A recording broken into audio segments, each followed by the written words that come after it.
ขามอยู่นี่เองเนาะพี่น้องเนาะนี่โอ้หมักดกลายปีนี้พี่น้อง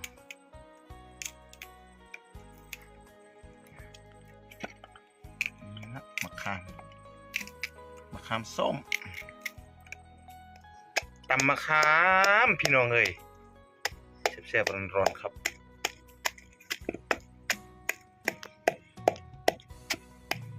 หอมเบิ่งน้ำพุ่นเบิ่ง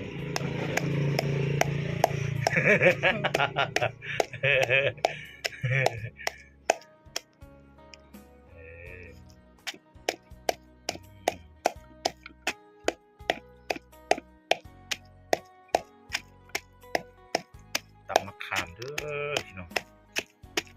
นี่แซ่บๆเนาะ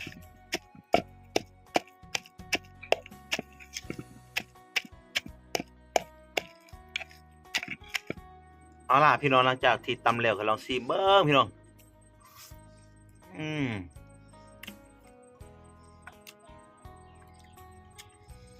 สุดยอดนี่เลยพี่น้องถือว่าตำส้มมะขามถือว่าเรียบร้อยแล้วพี่น้องเป็นตีเรียบร้อยแล้วพี่น้อง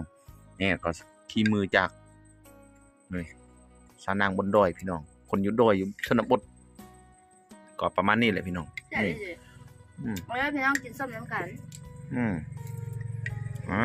นี่กินแซ่บๆพี่น้องเอ้ย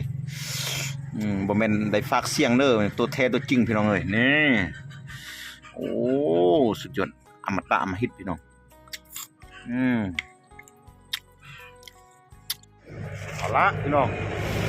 กินให้ทำส้มได้เบิ่งเด้อพี่น้องมาเด้อกินนั่นนะตำมะขามพี่น้องนี่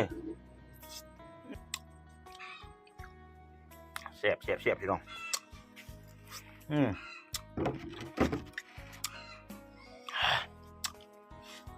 แซ่บ